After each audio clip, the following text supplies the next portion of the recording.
Frank Muir goes into public school and investigates the humour of the subject with the help of Alfred Marks.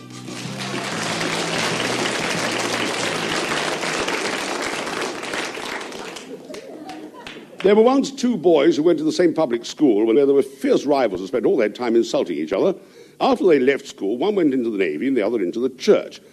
Because they had the right sort of education, they both did well in their chosen careers, one becoming an admiral and the other a bishop. One day, both dressed in their full regalia, they met on a railway platform, both waiting for the same train. The bishop turned to the admiral and said, "Excuse me, porter, does this train go to Crewe?" The admiral replied, "Yes, it does, madam, but are you sure you should be travelling in your condition?" Boys, it's time for Latin. Now, if you were reading a Latin text and you came across the letters L, X, X, X, can anyone tell me what they would mean? Love and kisses. A famous pop star received head injuries in a crash, and when he got to hospital, the doctor told a young nurse to cut his hair off so that the extent of the damage could be seen. Well, she was very nervous as she snipped away at her idol's tangled mop. And after a moment or two, she couldn't help saying, "Good heavens, I didn't know you went to Winchester." And the pop star said, "Well, how did you know I did?" She said, "Well, I've just got to your cap." The master went to his first class of the morning, where all the boys were making a terrible row. "Now, I won't begin," he said, "until this room settles down." And a voice in the back shouted, "Then why don't you go home and sleep it off?" A peer's son went back to school after spending his holidays at the family seat, and the next day the mother of the chambermaid stormed in to see his lordship. "That son of yours," she said, "that son of yours, he's gone and got me daughter pregnant." "Don't you worry," said the peer. "I'm a man of honour. I make myself entirely responsible for my son's debts. If your daughter really is pregnant, I'll give her £10,000 and set up a £50,000 trust fund for the baby. Does that seem fair?" "Oh, yes, my lord, but if she isn't, will you give her another chance next holidays?" The public school system is supposed to be one of the bastions of privilege and inequality in this country. And I suppose by devoting a whole programme to it in this series on education, we could be accused of perpetuating its outdated injustices.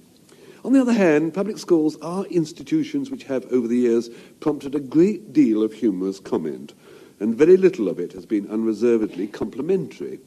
For instance, here's Henry Fielding's views. "Public schools are the nurseries of all vice and immorality." William Cooper. "Public schools, 'tis public folly feeds." And the product of the public schools has not met with unqualified approval. G.K. Chesterton. "His English education at one of the great public schools had preserved his intellect perfectly and permanently at the stage of boyhood." Henry Seton, writing in the 19th century. "He was the product of an English public school and university. He had little education and highly developed muscles. That is to say, he was no scholar, but essentially a gentleman." Well, there's nothing wrong with being a gentleman, or indeed a lady. Not at the same time, of course. It is only natural that parents want the best schooling available for their offspring. A report from the Daily Mirror. Her mother told the court, "I was dismayed when I was told my daughter had hidden a knife in her brassiere. This would not have happened if she'd not gone to a secondary modern school." I suppose if she'd gone to a girls' public school, she would have hidden the dagger somewhere else. Anyway, this view of public schools may be outdated. Here's the opinion of Anthony Nelson, MP, quoted in the News of the World. "It taught me such a lot being at Harrow. You meet such a cross-section of society there." And perhaps parents should have the right to choose which cross-section of society their children mix in. Mind you, it pays to shop around. It's always a good idea to go and see the headmaster and find out what's available. Here is my brochure. Just glance through it for a few moments, would you? Well, that's very interesting. It's a photograph of the school. Oh, say, the fire escape doesn't look very safe in this picture. It's a lot safer in the picture than it is on the building. Is it examined every week? It's used every week. Tell me, is this school co-educational? You can't baffle me with long words. I mean, do the boys and girls share the same curriculum? No, we had separate ones built. Well, how do you segregate the sexes? If you must know, I go round with a crowbar and I prize them apart. Oh dear. I don't think this will suit my Basil. You see, he's very sensitive and he's never been separated from his mother. He hasn't? Have you read what Havelock Ellis has to say about that? No? Then I'll show you. It's disgusting. Oh, well, I don't think I'll see it now. Then I'll send you a copy in the plain wrapper.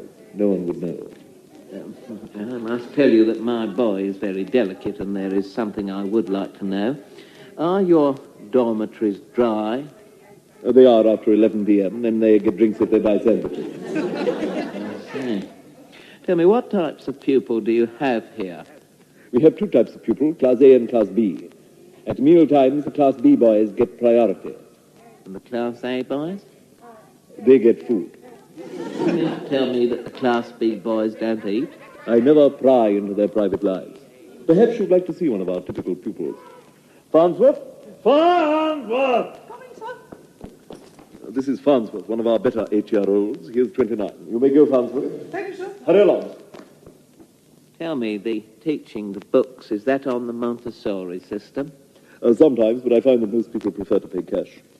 Oh, then you have no syllabus of your own. I don't think it concerns you how I choose to spend my leisure. As it happens, we are just good friends.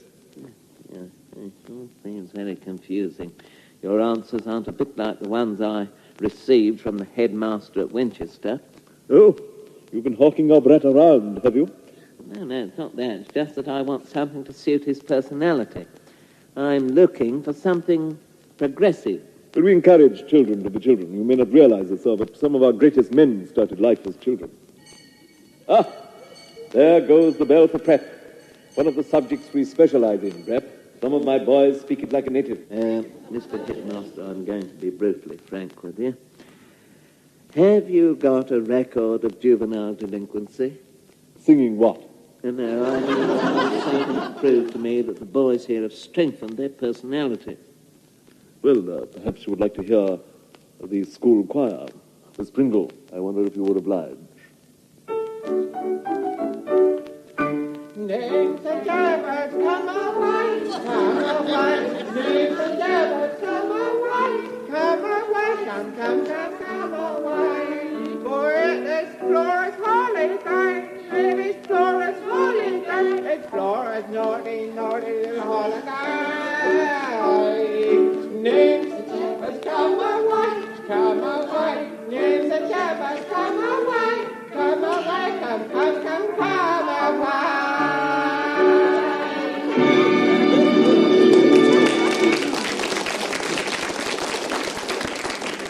Peter Sellers with Peter Sellers and Peter Sellers, all voices by Peter Sellers, written 30 years ago by a couple of hacks whose names escape me at the moment. Maybe public schools are becoming increasingly democratic, or maybe it's just the old class discrimination has been replaced by new forms of discrimination. Lord Somers. The only thing that bars one from going to a public school today is a matter of money. But so far as class distinction is concerned, it is absolutely fictitious. There is no such thing. Whatever their qualifications for getting there, public school boys are supposed to retain a certain quality as they go through life, something that distinguishes them from other people. For a start, public school chaps seem to stick together. A small ad from the Times. A brace of gentlemen needed for Onslow Square flat. Must be public school, English, Tory, and heterosexual. And in later life, they don't forget their places of education. A report from the Evening Standard. Sir Oliver Leese's appointment to command the 8th Army makes our Mediterranean War an Eton and Harrow affair. Above all, public school chaps learn a code of conduct which stays with them through all the dangers of life. Here's a stirring verse by J.B. Morton. The captain stood on his bridge alone, with his telescope to his eye. The ship, she was sinking rapidly as the storm went howling by. He saw the rush for the lifeboats, and he noticed a pier, old and grey.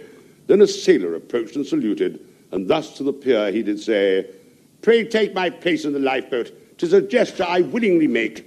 Since I fagged for your nephew at Repton, it's the least I might do for his sake.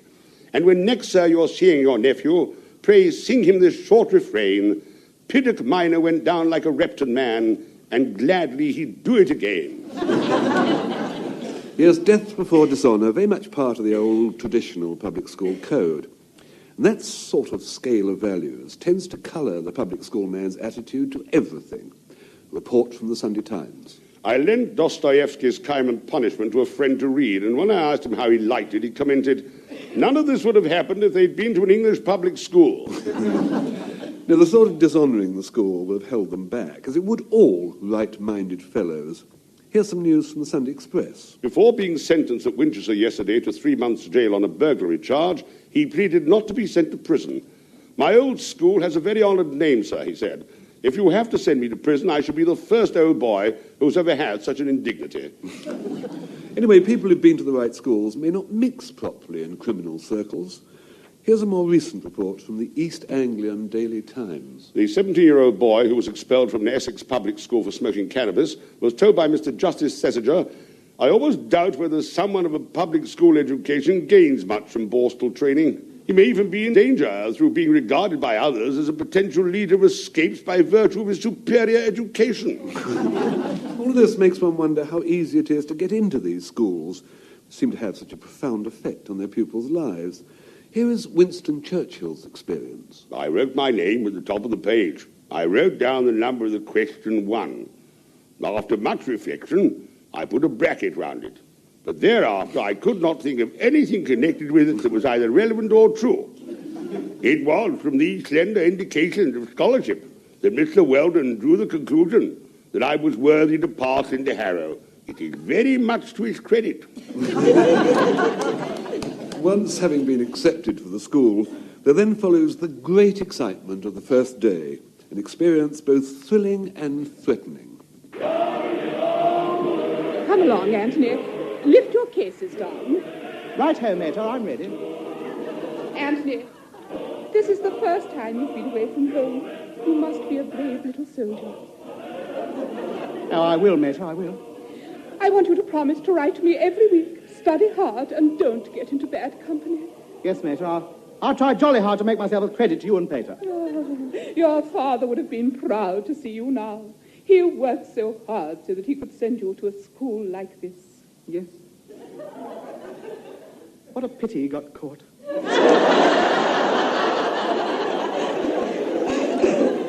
Oh, why did the inspector have to jump on his tram and check the tickets just at that moment? Go now, Anthony. Mother, you're crying. Am I? Yes. Mother, don't cry. I'll be all right. It's not that, Anthony. Then why, Mother, pray?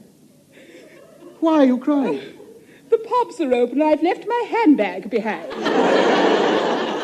Excuse me, young sir. Are you for Greystone? Yes, that's right. I'm Perkins. I drive the horse and trap up to the school. Give me your cases and we'll set off. Goodbye, Mother. Goodbye. My darling. Oh, please don't. Mother, please, don't. Look. No, please. Look, here's half a crown. Nip in the off-licence and buy yourself a miniature. Are you ready, young sir? Coming. Goodbye, Mater. Goodbye, Anthony. Goodbye. Cheer up, young sir. You'll soon settle down when you meet the other young gentlemen. What is Greystones like, Perkins? Oh, it's a fine place, sir. Battles are won and lost on the playing fields of Greystones. So say the village girls. Tony Hancock, Hattie Jakes and Kenneth Williams. There used to be many temptations for new boys at public schools, particularly boarding schools. Let us now hear a terrible story of corruption. Corruption of the young, from that great Victorian book of moral instruction, Dean Farrar's Eric or Little by Little. I hurry over a part of my subject inconceivably painful. I hurry over it, but if I'm to perform my self-imposed duty of giving a true picture of what school life sometimes is, I must not pass it by altogether. The first time Eric heard indecent words in dormitory number 7, he was shocked beyond bound or measure. Dark though it was, he felt himself blushing scarlet to the roots of his hair, and then growing pale again, while a hot dew was left upon his forehead. Now, Eric, now or never. Life and death, ruin and salvation, corruption and purity are perhaps in the balance together, and the scale of destiny may hang on a single word of yours. Speak out, boy! Tell these fellows that unseemly words wound your conscience. Tell them they are ruinous, sinful, damnable. Speak out and save yourself and the rest. Virtue is strong and beautiful, Eric, and vice is downcast in her awful presence. Lose your purity of heart, Eric, and you've lost a jewel which the whole world, if it were one entire and perfect chrysolite, cannot replace, and moreover... It goes on like that for pages.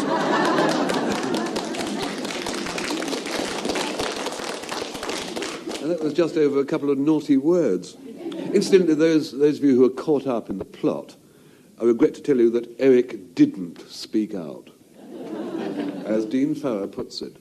It was too late to speak now, Eric thought. The moment passed by forever. Eric had listened without objection to foul words, and the irreparable harm was done. I'll just give you a moment to think about that, and then given such temptation round every corner for the unsuspecting new boy, it is best that the school should be run by an efficient disciplinarian. The boys can get the measure of the opposition from their headmaster's beginning of term address. Well, boys, I'm delighted to welcome you all back for a new term, and I hope it'll be a very happy and successful one for you all. Who did that? I'm waiting. I have no intention of continuing until the boy who did that owns up. If the boy who did that does not own up, I shall be forced to continue.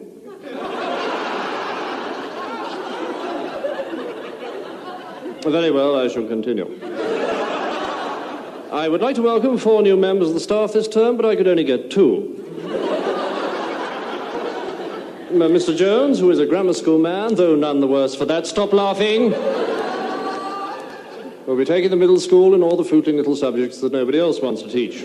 And I'm sure that he will be an invaluable member of the staff. And in time, a valuable one. And if I catch any boys laughing at Mr. Jones' deformity, I shall punish them.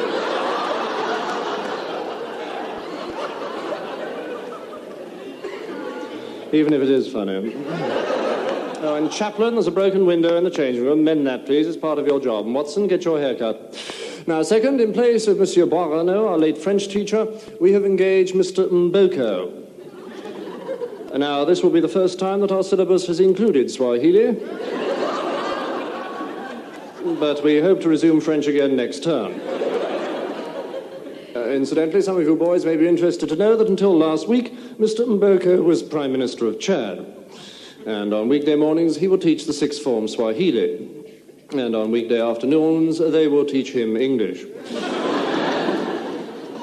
Watson, go and get your hair cut again. Next, carpentry. Stop laughing. Stop laughing! Carpentry will be taken more seriously this term. In fact, I want the gymnasium finished by March.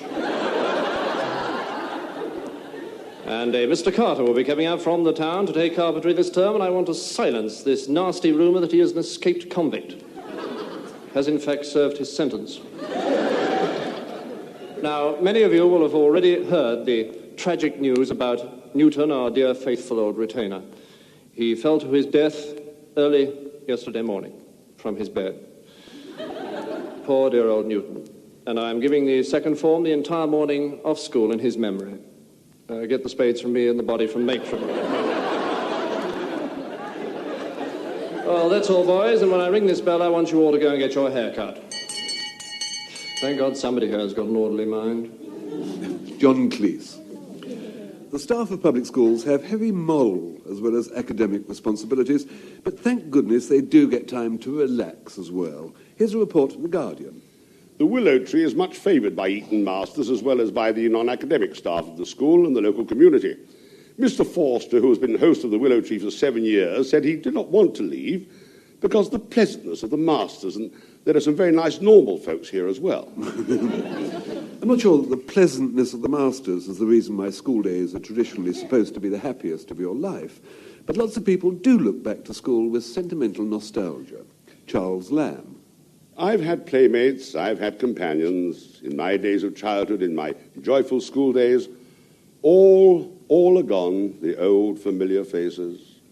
Mind you, the old familiar faces come back with awful clarity if you ever go to a school reunion. I say, it is Patsy, isn't it? Yes, I thought so. I don't suppose you remember me. Yes, that's right. Lumpy Latimer. I don't think anyone's called me that for years. It's too ghastly. Oh, well, my name is now Clinch. I married a man called Keith Clinch, and we've been living out in Kenya.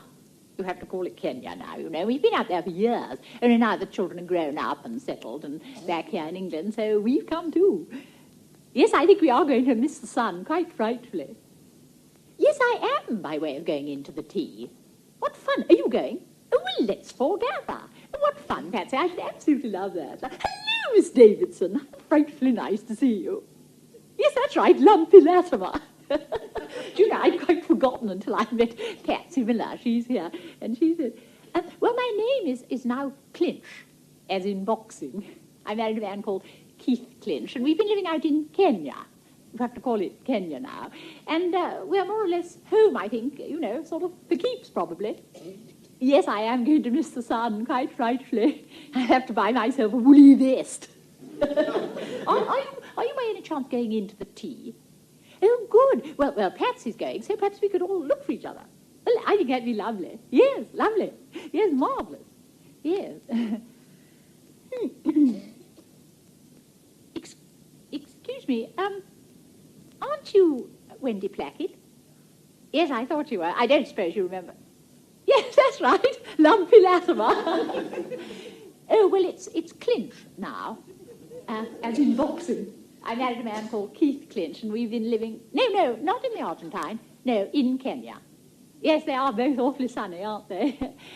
Yes, we are settled here. I am going to miss the sun, frightfully. Yes. Wendy, what's your name now? Still Wendy Plackett? Oh, well, it's a lovely name. Yes.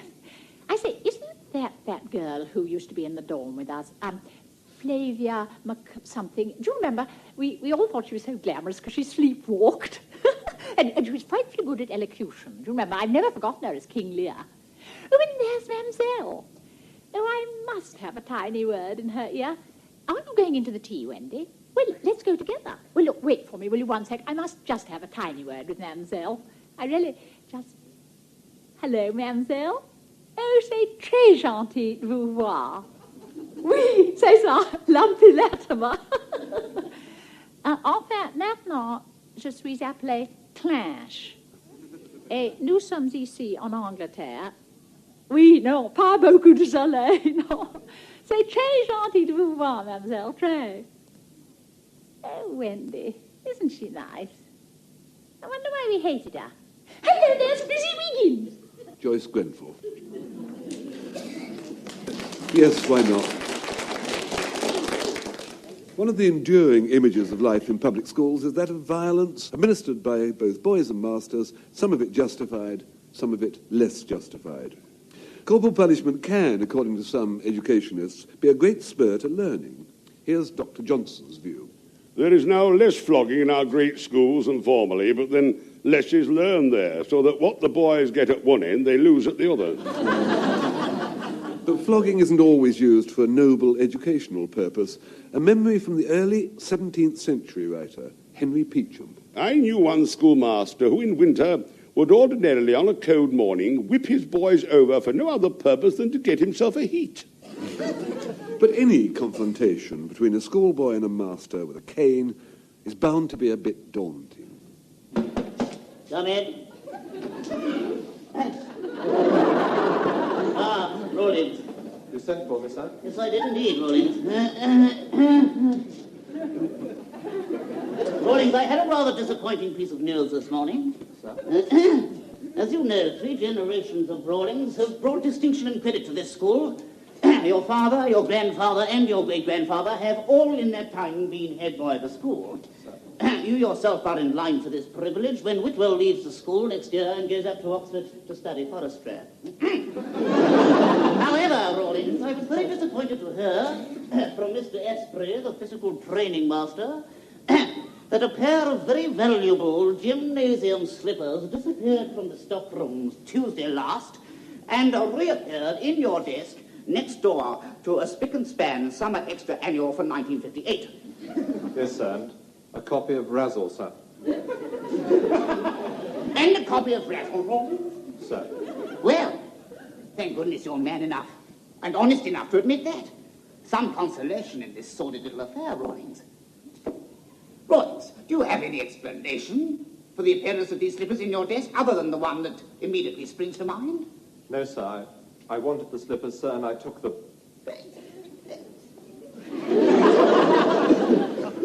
You wanted the slippers, Rawlings, and you took them? Sir. Rawlings, do you realize what would happen if in this world people took exactly what they wanted? Sir. We'd be living in a state of anarchy. The whole moral fibre of society would fall apart.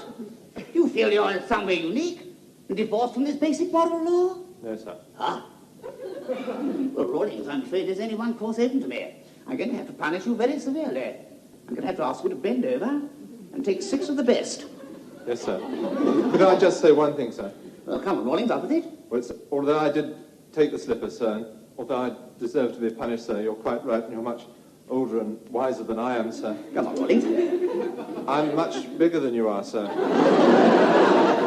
And if you lay a finger on me, I'll smash your stupid little face in.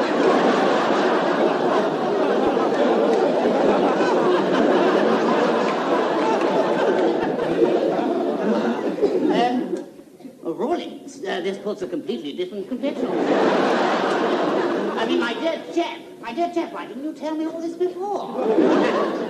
I'd like you to accept on behalf of the school a packet of cigarettes, smoke them in the lavatory at your inconvenience. Also, this £5 note, go down to the tuck shop and do what you will with it. Also, this rather beautifully bound book, Razzle 1956. I don't think you've got that one. Well, you're a credit to the school, Rawlings. Run along now. It's a privilege to work with you. Come along, little boy.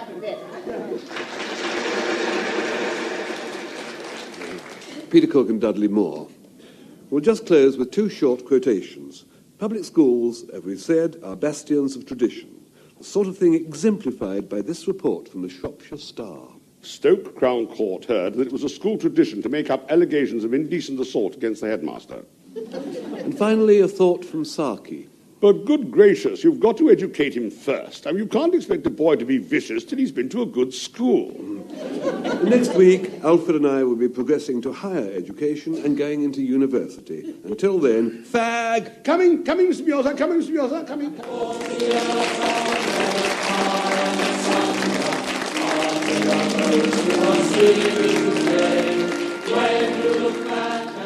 Frank Muir Goes into Public School was written by Frank Muir and Simon Brett and produced by Geoffrey Perkins.